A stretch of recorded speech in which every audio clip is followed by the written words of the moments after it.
Nah, untuk itu beberapa waktu lalu Menteri ATR BPN pernah mengatakan bahwa pengadaan tanah di IKN itu adalah prioritas.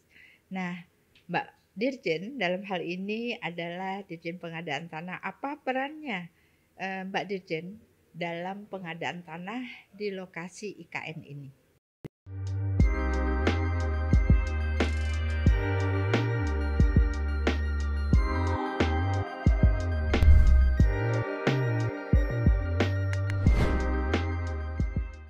Halo sahabat ATR BPN, ketemu lagi di podcast ATR BPN. Kali ini bincang kita bersama Dirjen Pengadaan Tanah dan Pengembangan Pertanahan, Ibu Embun Sari, dan biasa saya panggil Mbak Embun Sari. Halo, selamat siang Mbak Dirjen, apa kabar? Alhamdulillah Bu Karo, berbahagia sekali bisa hadir di sini bersama teman-teman semua. Terima kasih Mbak Dirjen yang sudah hadir di podcast Kementerian ATR BPN. Tentunya topik kita kali ini kita akan mengangkat terkait dengan pengadaan tanah di wilayah IKN. Tentunya pembangunan pasti akan diawali dengan persiapan lahan. Nah, untuk itu beberapa waktu lalu Menteri ATR BPN pernah mengatakan bahwa pengadaan tanah di IKN itu adalah prioritas. Nah, Mbak Dirjen dalam hal ini adalah Dirjen Pengadaan Tanah. Apa perannya Mbak Dirjen dalam pengadaan tanah di lokasi IKN ini?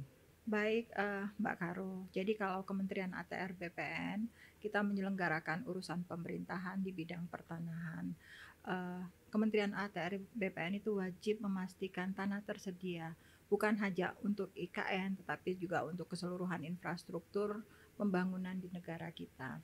Dan khusus untuk IKN, saya juga kebetulan dipercaya menjadi koordinator bidang infrastruktur dan pertanahan di tim transisi OIKN. Wih, luar biasa ya Bu ya. Ibu betul-betul perkasa. Baiklah Mbak Dirjen, untuk tahap pertama pembangunan dilakukan di mana? Berapa luas pengadaan tanah di lokasi IKN untuk tahap pertama ini? Baik Mbak Karo, jadi sebelum saya cerita lebih lanjut mengenai pengadaan tanah, saya cerita dulu bahwa luas IKN ini keseluruhan 256.000 hektar dan di dalamnya ada KIPP. KIPP itu kawasan inti pusat pemerintahan, luasnya sekitar 6.671 hektar. Dan untuk tahap pertama sampai dengan pembangunan 2024, karena kan Pak Presiden mengharapkan bahwa 17 Agustus 2024 kita melaksanakan upacara memperingati kemerdekaan 17 Agustus itu di IKN. Jadinya kan kita harus pastikan lahannya clean and clear, kita harus pastikan pembangunan dapat kita mulai dan diselesaikan tepat waktu. Jadi untuk itu kita melakukan kalau di Undang-Undang 3 2022 itu perolehan tanah untuk IKN itu ada dua cara. Kalau kawasan hutan itu melalui pelepasan kawasan hutan, kalau APL atau areal penggunaan lain yang dikuasai masyarakat, kita melaksanakan pengadaan tanah sebagaimana ketentuan peraturan perundang-undangan yang berlaku. Baik, sebetulnya tadi pertanyaan lanjutannya, setelah itu ada tahap pertama dilakukan di mana, berapa luas pengadaan, tentunya berapa anggaran yang harus dipersiapkan untuk pengadaan tanah di tahap pertama ini? Jadi gini, tahap pertama yang akan dibangun itu di KIPP antara lain ada istana negara, kemudian ada perkantoran menteri, Menko, kemudian ada juga rumah ASN, non ASN, juga kan pasti untuk infrastruktur dibutuhkan jalan lingkar, jalan tol, dan untuk air minum ada IPAL, kemudian juga ada masjid negara dan banyak infrastruktur lain, itu ada sekitar 60 titik yang akan dibangun utamanya di KIPP. Luas lahan yang dibutuhkan itu sekitar 3.500 hektar, diantaranya ada kurang lebih 1.000 hektar itu kawasan hutan, sisanya itu areal penggunaan lain atau lahan yang dikuasai masyarakat, dan kurang lebih itu dibutuhkan anggaran untuk ganti kerugian sekitar 14 sampai dengan 15 triliun sampai dengan terbangun di 2024 itu hanya untuk ganti kerugian lahan saja. Tadi Mbak Dirjen mengatakan bahwa pengadaan tanah tahap pertama ini kurang lebih 3.500 hektar. Iya. Nah, dari 3.500 hektar itu 1.000 adalah kawasan hutan. Iya. Berarti ada APL-nya sekitar 2.500. Iya. Nah, APL 2.500 itu apakah maksud kami terdiri dari apa saja? Apakah masyarakat di dalamnya, apakah ada perusahaan-perusahaan lain, atau mungkin adakah di 2.500 ini masyarakat adat di dalamnya? Jadi kalau data awal, jadi di dokumen perencanaan pengadaan tanah itu sudah kurang lebih status pemiliknya siapa, kita sudah punya gambaran. Dan saat ini juga kita juga sudah melakukan pendataan ya. Sebenarnya kalau khusus di lokasi KIPP itu sudah by name by address, siapa yang ada, menguasai di mana dan berapa luas. Jadi rata-rata memang masyarakat yang menguasai. Dan kalau kita beberapa kali sosialisasi, intinya masyarakat di sana itu sangat antusias dengan IKN ini ya, dengan ibu kota negara. Bayangkan aja, itu dari katakanlah sebelumnya kan hutan ya, dekat hutan, lahan itu lahan desa, lahan pertanian, dan kemudian menjadi kota, kan ibu kota negara IKN, ibu kota Nusantara sih sebenarnya namanya. Jadi saya pikir banyak masyarakat yang sangat antusias dengan IKN ini. Tadi Mbak Dede mengatakan bahwa masyarakat sangat antusias. Jadi poin pentingnya adalah masyarakat sangat mendukung terkait dengan pembangunan di IKN ini. Jadi selama ini isu-isu yang di luar itu berarti nggak benar ya, Mbak Dirjen ya? Kalau dibilang ada benarnya, bisa jadi. Klaim-klaim itu sebenarnya banyak yang terjadi masyarakat adat ya, masyarakat adat yang mengklaim penguasaan di dalam kawasan hutan. Kalau itu kan memang kewenangannya ada di kementerian yang terkait ya. Kalau masyarakat yang ada di APL, saya pikir tidak ada masalah karena kan ganti kerugiannya itu jelas. Apalagi bahkan Pak Presiden kita sendiri berulang kali bilang bukan ganti kerugian tetapi ganti untung. Karena kan dalam pengadaan tanah itu mereka diganti rugi itu dengan harga pasar. Kalau istilah kita itu nilai perkiraan wajar atau NPW. Jadi saya yakin kalau pengadaan tanah pada umumnya tidak ada masalah, terutama di IKN. Gini aja Mbak Yuli, Bu Karo, saya contohkan saja untuk Bendung Sepaku semua yang ada di sana.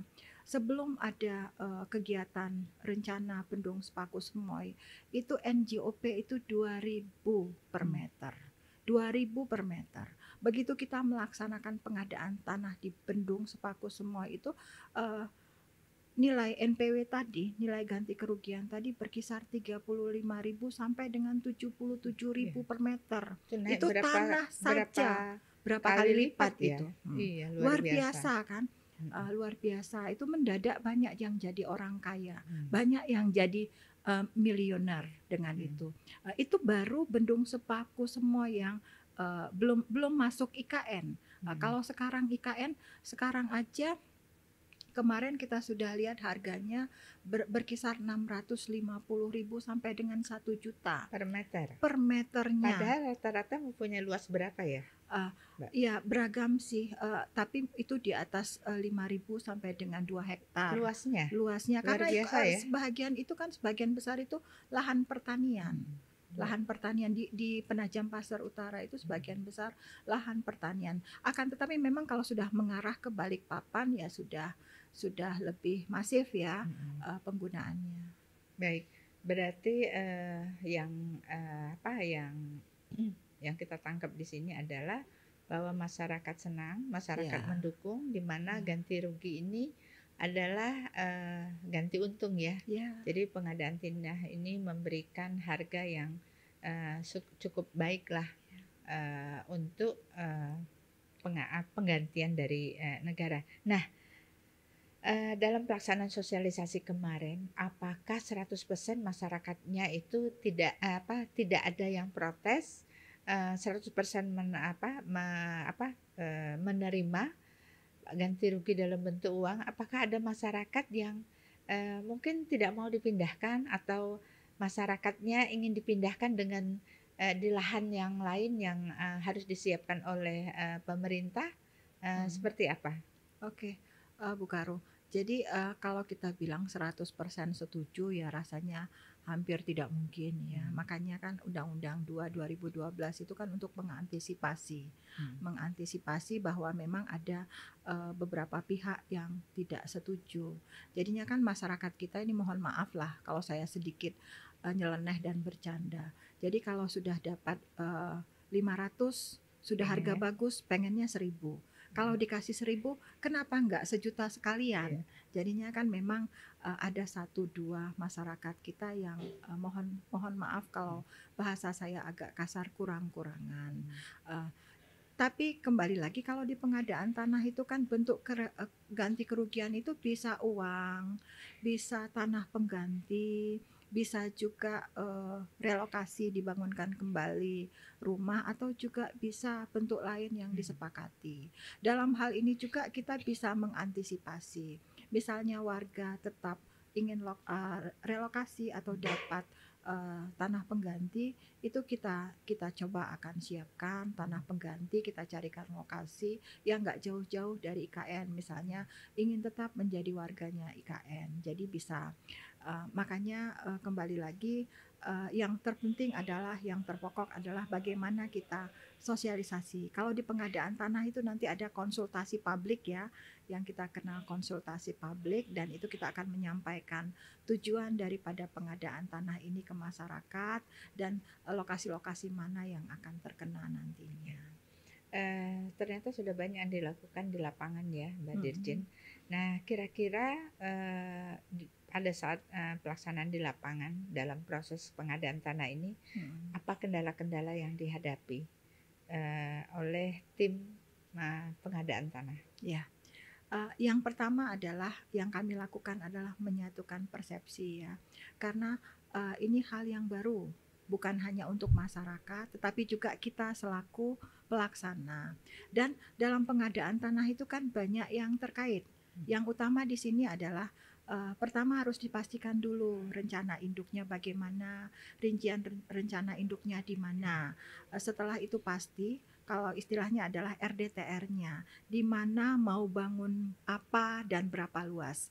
Kan kita harus siapa. Kalau di tahapan pengadaan tanah itu kan ada 4 tahapan kan. Sebelum masuk ke pelaksanaan atau kita ATR BPN itu turun, kan ada dulu perencanaan. Harus disiapkan dulu dokumen perencanaan pengadaan tanah.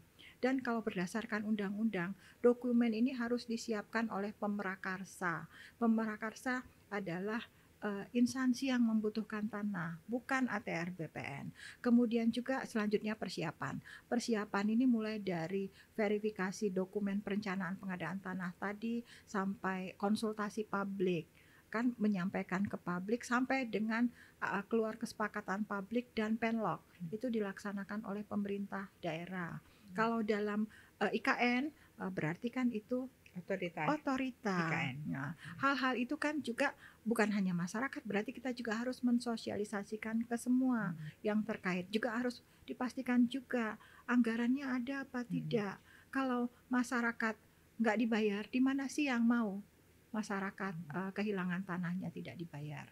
Karena ajas pengadaan tanah itu adalah ajas keadilan. Masyarakat menyerahkan tanahnya dengan ganti kerugian yang layak dan adil. Jadi saya pikir berproses, kalau dibilang susah-susah banget enggak, toh jalan. Dokumen perencanaan pengadaan tanah toh sekarang sudah bisa dikatakan sudah final, dan mungkin minggu-minggu depan kita sudah konsultasi publik. Mudah-mudahan tidak ada masalah. Dan lagi satu kelebihan daripada Undang-Undang 3 2022 dan juga Perpres 65 yang khusus untuk tanahnya IKN, banyak keleluasaan dalam hal pengadaan tanah.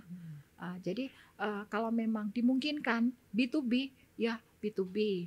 Tetapi kalau tidak dimungkinkan B2B karena ada penolakan, ya kita harus tempuh dengan Undang-Undang 2 2012. Baik, kalau demikian berarti pengadaan tanah di IKN ini sudah sampai kepada tahapan untuk konsultasi publik, ya. Kalau Segera. gitu, menurut Mbak Dirjen, kira-kira kapan pengadaan tanah ini selesai? Karena tadi sebelumnya sudah disampaikan bahwa tahun 2024 Presiden ingin mengadakan pelaksanaan 17 Agustus di lokasi IKN. Baik, Mbak Karo. Jadi saya sebelum menjawab mungkin lari kemana-mana dulu ya. Jadi kalau di Undang-Undang 3 2022 Undang-Undang IKN itu kita mengenal ada 4P.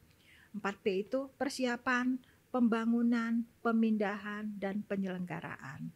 Jadi persiapan rasanya sudah relatif matang banget. Kemudian pembangunan kita sudah mulai kok. Ada beberapa seperti misalnya Jalan Lingkar, finalisasi Bendung Sepaku Semoy, intake air minum itu sudah jalan. Dan Agustus ini banyak lelang yang sudah juga ada pemenangnya, konstruksi ya, pembangunan. Jadi karena utamanya pertama adalah saya belum cerita kalau KIPP itu sekitar 87% adalah kawasan hutan. Itu yang disebut dengan relatif clean and clear, tinggal menunggu pelepasan. Dan sebenarnya sebelum pelepasan juga kalau konstruksi berjalan ya boleh-boleh saja dengan izin daripada kementerian terkait ya. Karena kan sudah banyak nih lelang yang selesai, berarti kan harus jalan pembangunannya sambil paralel kita menyiapkan pengadaan tanah, karena itu hanya di sebelah selatan ya, yang APL di sebelah timur laut ya, di sebelah timur laut yang terkena pembangunan infrastruktur yang di APL. Jadi kalau yang di APL dan di KIPP itu relatif saya pikir tidak ada masalah, karena walaupun konsultasi publik ini akan mungkin insya Allah minggu depan kita laksanakan, tetapi kita sudah punya sebenarnya data inventnya by name by address yang tadi saya sebutkan. Jadi begitu sudah konsultasi publik, sudah kesepakatan publik, saya berharap itu tidak lama, tidak membutuhkan waktu lama. Kemudian penlok, begitu penlok jadi kalau di undang-undang untuk iden invent itu 30 hari, tetapi kan kalau lihat jumlah bidangnya ada dan data kita sudah relatif lengkap, itu tidak memakan 30 hari harusnya, dan appraisal setelah itu. Dan juga saya pikir kami di OIKN itu sudah melakukan MOU juga dengan MAPI. MAPI ini Masyarakat Asosiasi Penilai Indonesia, yang kita kan nilai itu ditetapkan oleh penilai ya, jasa penilai, asosiasinya MAPI.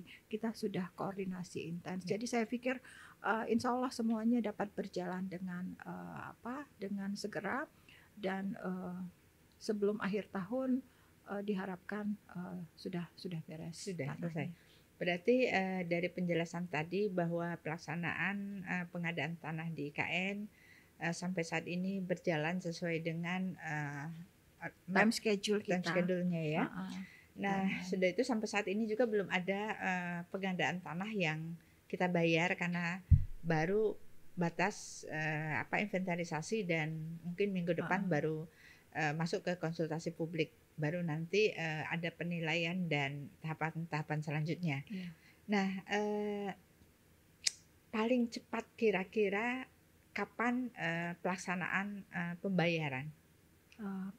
Gini Mbak Yuli, tadi saya juga menjelaskan bahwa ada pengadaan tanah yang dengan tahapan, ada pengadaan tanah B2B, B2B. Jadi misalnya Jalan Lingkar yang dibuat itu ya, Jalan Lingkar yang dibuat itu kan dari dalam kawasan hutan. Jadi kalau nemu lahan masyarakat kecil-kecil kan, namanya Jalan Lingkar kan, kalau masuk ke APL nemu lahan masyarakat itu kita ukur, kita appraisal, langsung dibayarkan. Jadi ada juga yang sudah B2B, tetapi yang besarnya nanti baru dengan tahapan.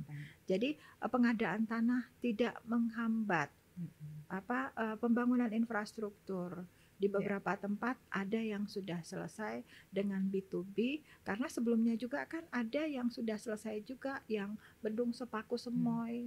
Itu Ya. juga kan di lokasi Berarti sana. kalau demikian pengadaan tanah ini sebetulnya sudah berjalan ya, Ada Mbak yang Dirjen. sudah Nah, berjalan. terkait dengan pengadaan tanah yang sekarang, infrastruktur yang sekarang sudah terbangun, seperti bendungan Heeh. dan jalan, apa yang sudah dilakukan oleh kita. Nah, tadi disampaikan bahwa pengadaan tanah ini melalui tahapan dan ada juga melalui B2B. B2B. Nah, apa bedanya sih pengadaan melalui tahapan dan B2B? Oke. Nah, untuk pengadaan melalui tahapan ini dilakukan oleh Instansi yang kita membutuhkan yang membutuhkan tanah. tanah kan. Nah, Heeh. untuk B2B ini apakah pengadaan tanah juga melalui kementerian Oke. kita ATR Nah, BPN atau melalui Kementerian PUPR? jadi begini Mbak Yuli, kan saya tadi sudah menyebutkan ada pengadaan tanah yang B2B. Kenapa? B2B itu artinya pengadaan tanah langsung ya. Pengadaan tanah langsung, instansi yang membutuhkan tanah itu langsung membayar ke masyarakat. Apa tugas ATR BPN di sana? Yang pertama adalah kan luasan itu harus pasti ya. Iya. Luas dan status tanahnya itu harus jelas pasti karena negara membayar. Walaupun ya langsung dibayar oleh PUPR, berarti harus dipastikan dulu ke Ngukurnya kita. tetap BPN. Ngukur kita. Nanti dari kantor pertanahan itu kan selalu itu kami komunikasi intens. Nemu nih lahan APL gitu kan, ada masyarakat. Nanti dari kantor pertanahan kita minta untuk turun, mengukur, memastikan status tanahnya. Kemudian nanti dari instansi itu akan meminta appraisal untuk menilai. Setelah dapat nilainya berapa besar ganti kerugian, dibayar. Oh, berarti pengadaan tanah B2B itu sama dengan pengadaan tanah Pembelian berskala kecil. iya. Oh, yang dapat dilakukan langsung oleh langsung yang oleh memenuhi instansi yang membutuhkan tanah. Oke, baik. Di dalam pengadaan tanah ini, Mbak Dirjen tentunya apakah sudah menganut menggunakan undang-undang Cipta Kerja. Cipta Kerja? Oke, baik Bu Karo. Jadi Undang-Undang Cipta Kerja atau Undang-Undang 11 tahun 2020. Jadi kan kalau pengadaan tanah sebelum Undang-Undang Cipta Kerja itu kan kita banyak juga menghadapi katakanlah bottlenecking, masalah yang berlarut-larut sehingga pengadaan tanah itu lamban. Pengadaan tanah lamban sehingga menyebabkan pembangunan tertunda karena pembangunan kan kembali lagi butuh tanah. Jadi banyak permasalahan-permasalahan di pengadaan tanah yang sudah dicoba dicarikan solusinya dan dituangkan dalam Undang-Undang Cipta Kerja. Jadi ada kurang lebih 12 ketentuan lah yang dirubah Undang-Undang 2 2012 itu dalam Undang-Undang Cipta Kerja. Jadi ada yang dihapus, ada yang diubah, dan ada yang diatur kembali 12 ketentuan itu. Dan anak daripada Undang-Undang Cipta Kerja merubah Undang-Undang 2 2012 itu sudah keluar PP 19 tahun 2021 dan sejak berlakunya PP 19 tahun 2021 seluruh pengadaan tanah itu sudah menggunakan PP 19 tahun 2021 revisi Undang-Undang 2 2012 di Undang-Undang Cipta Kerja. Jadi bukan hanya di IKN saja, jadi seluruh pengadaan tanah sudah menggunakan, sudah menerapkan ketentuan yang baru. Ini Mbak Dirjen satu lagi pertanyaan terakhir. Saya melihat bahwa di pengadaan tanah IKN ini ada peraturan Presiden nomor 65 tahun 2022. Sebetulnya ini peraturan tentang apa ya, Mbak Dirjen? Setahu saya kan undang-undang juga ada pengadaan tanah ini menggunakan Undang-Undang 2 nomor 2012. Tetapi khusus dengan IKN ditambah dengan Peraturan Presiden nomor 65 tahun 2002. Bedanya di mana nih? Oke, baik. Mbak Karo, Peraturan Presiden nomor 65 tahun 2022 ini turunan daripada Undang-Undang 3 tahun 2022 tentang IKN. Jadi khusus mengenai perolehan tanah dan pengelolaan pertanahan di IKN. Ini khusus untuk IKN saja. Jadi banyak keistimewaan yang diberikan dalam pengelolaan pertanahan untuk OIKN. Salah satunya ditegaskan kembali tadi kan perolehan tanah itu bisa melalui mekanisme pelepasan, juga bisa utamanya melalui mekanisme pengadaan tanah secara langsung atau B2B. Ini yang membedakan dari Undang-Undang 2 2012. Kalau Undang-Undang 2 2012 kan disebutkan bahwa untuk luasan di atas 5 hektar itu harus dengan tahapan. Sementara luasan sampai dengan 5 hektar boleh menggunakan B2B atau juga boleh menggunakan tahapan skala kecil istilahnya. Skala kecil ini kan boleh tahapan tetapi cukup bupati wali kota saja. Kalau di IKN, jadi kalau dimungkinkan skala kecil maupun luasannya besar. lebih dari 5 hektar, kalau dimungkinkan untuk pengadaan tanah B2B, kita laksanakan dengan B2B, boleh itu keluasannya. Selain itu juga Peraturan Presiden nomor 65 tahun 2021 ini juga mengatur mengenai land freeze dan hak yang diutamakan terkait pengelolaan pertanahan di IKN. Artinya kalau yang diutamakan untuk mendapatkan lahan atau membeli lahan di wilayah OIKN itu adalah IKN. Jadi kalau ada masyarakat ingin menjual tanahnya, harus tanya dulu ke IKN, apakah tanah ini dibutuhkan oleh IKN. Kalau ternyata IKN tidak butuh tanah itu, akan dikeluarkan izin yang bersangkutan boleh menjual ke pihak lain. Karena kan saya tidak sebut tadi bahwa di KIPP tidak semua lahan itu dibebaskan. Jadi kalau tidak dibutuhkan untuk infrastruktur IKN, masyarakat tetap ada di sana. Masyarakat boleh tetap memiliki tanahnya, menjadi warga IKN. Tetapi kembali lagi karena IKN ini diharapkan nanti menjadi forest city yang berkelas dunia. Jadinya kan harus tertata. Sudah ada rincian rencana induk sesuai dengan Perpres 63 tahun 2021. Dan ini harus dipenuhi.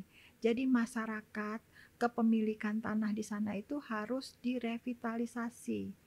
Nanti teman-teman dari konsolidasi tanah akan turun. Jadi ditata. Jadi bukan dipindahkan tetapi ditata agar sesuai dengan RDTR-nya OIKN. Baik Mbak Dirjen, terima kasih banyak sekali yang sudah disampaikan terkait dengan pelaksanaan pengadaan tanah di lokasi IKN Penajam Pasir Utara, Kalimantan Timur. Baik sahabat ATR BPN, tentunya sudah banyak yang kita saksikan tadi bersama Mbak Dirjen Pengadaan Tanah dan Pengembangan Pertanahan, Mbak Bunsari. Sampai ketemu lagi di podcast berikutnya. Salam.